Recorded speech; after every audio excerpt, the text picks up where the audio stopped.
Okay, so we've had a question sent to us, and I'm excited to see your view on this, John. The question from one of our coaches is, I want to move my health and wellness coaching business into an organization setting. And how do you suggest that I start to make that shift? This is a common thing that's happened in the last 2 years, especially with the pandemic, and has accelerated the trend.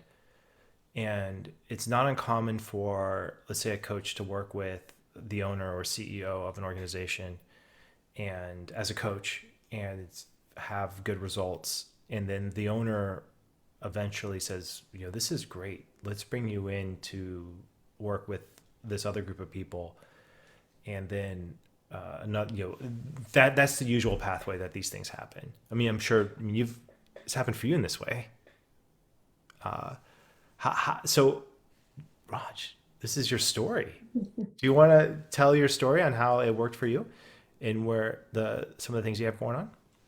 Yeah, so I was thinking about this question, and I do executive coaching and women in leadership coaching, diversity and inclusion, but I think the same kind of things apply with health and wellness. And I share a little bit about how I went about it. And I got 3 points here as I was thinking about it. And I think number one that I really wanted to share, because this is some of the background when I was really thinking about launching coaching in organizations, what I would say to anyone is, A, do your research. So if you're really thinking about health and wellness coaching in an organization, I don't know what that might look like for an individual. You've talked about maybe they're working on a one-on-one with an exec, but they want to broaden it out. Really thinking about what does health and wellness mean to an organization. And there's lots of data and information out there on return on investment as well. And for me, the important point was making connection points with the organization. So for example, if you've got an organization in mind, what's already happening in their organization around where they take care of their employees?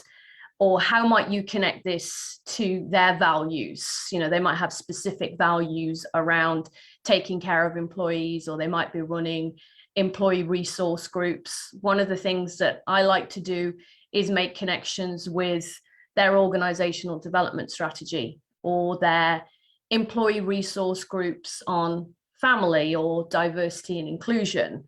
So really thinking about what are organizations looking for? How do you connect it?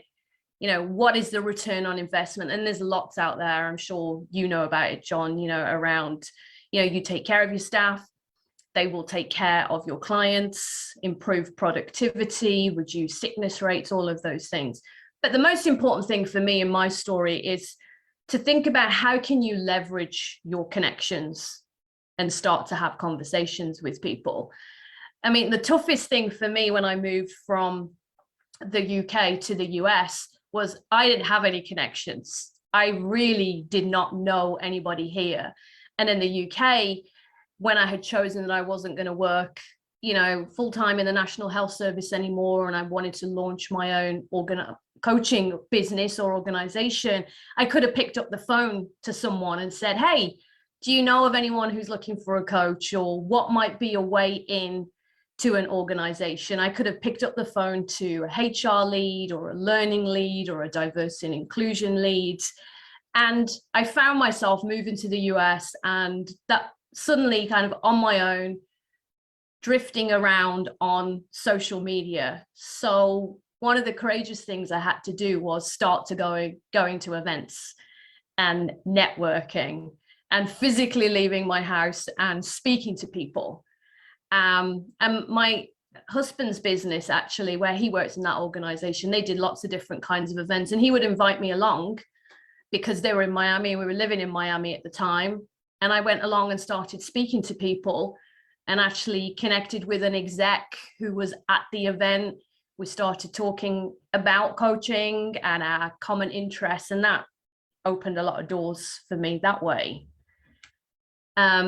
So we've got A and B. B, leveraging your connections, having those conversations. And then C, for me, before going to those network events was being intentional. So the C is really thinking about what is the offer or what is the proposal. Like, what problem are you? I know coaches, we coach the client, not the problem, but with an organization, you do need to think about what is a problem that you might be solving for them. And really thinking about, does it link to diversity and inclusion? Does it link to improved productivity? Does it link to talent retention? So really think about your proposal and those 3 key points and areas. So I'm talking quite a lot today, John. What are your thoughts on what I'm saying? That you're right. It's right on. That's the idea. And I think that the things I see in getting well, okay, so I come at it from 3 different angles. One, the executive clients I've worked with, and I have worked as an executive coach within an organization, and I was hired by like basically a coaching organization to work with another organization, and then I was the basically the coach that was delivering the value. And from that perspective, I didn't have to do any of the sales. I just was given the clients, but I had to make sure that the clients were happy is the general idea. And it was successful. Like I enjoyed it. The clients enjoyed it. It moved it forward. This was back in 2000. I want to say 2009, 2010, when I was like getting deeply involved in this. So that was one perspective there. Another perspective is the work that we've done with other organizations like Roche and Genentech, where we have trained dozens of people in their organizations to be coaches. How that came about, and then the other thing is like being running this Coach Training EDU organization, knowing what it's like firsthand to run an organization. Those are the three perspectives I'm playing with, and I find myself bouncing between those 3. Listening to your story at the same time.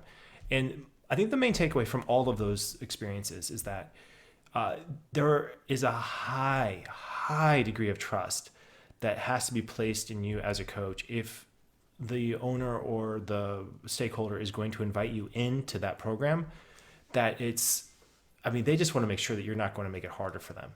And that anytime you bring someone in from the outside, there is a chance that you, as an outsider, will make it harder on the stakeholder.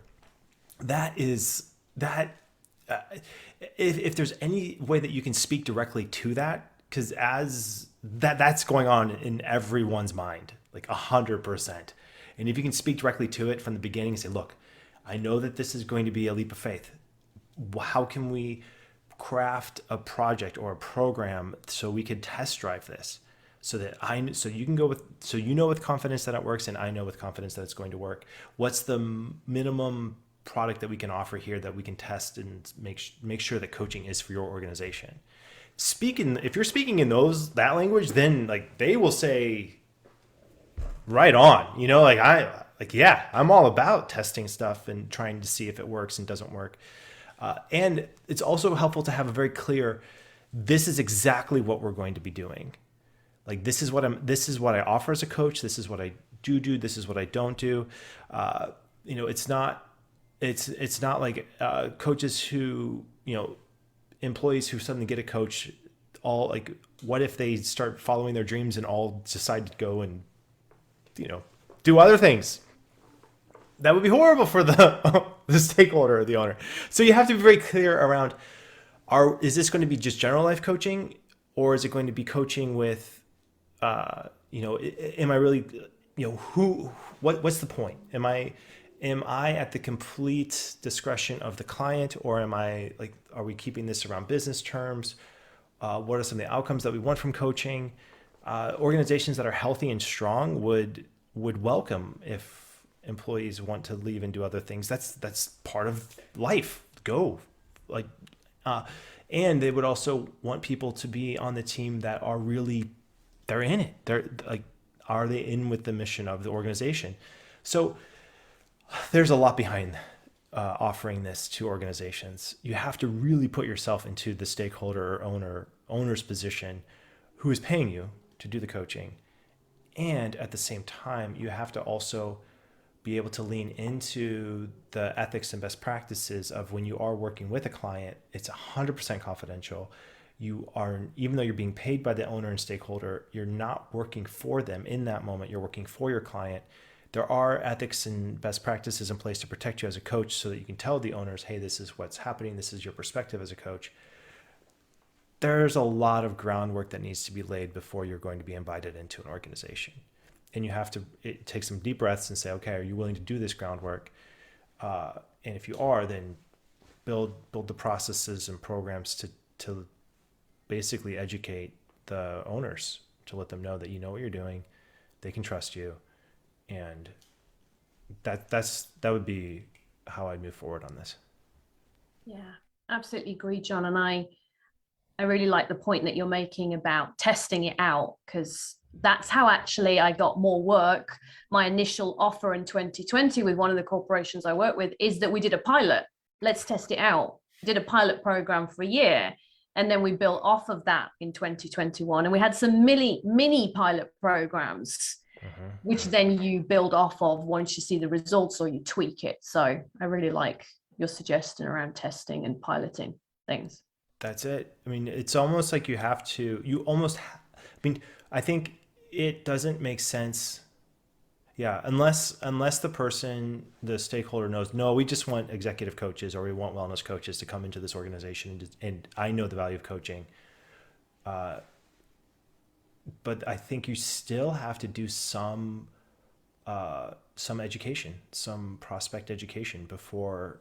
That's just what you're signing up for when you're signing up to be a coach, because the market doesn't yet know all about life coaching. There's a lot of misconceptions about it, so you have to be comfortable dealing with those misconceptions.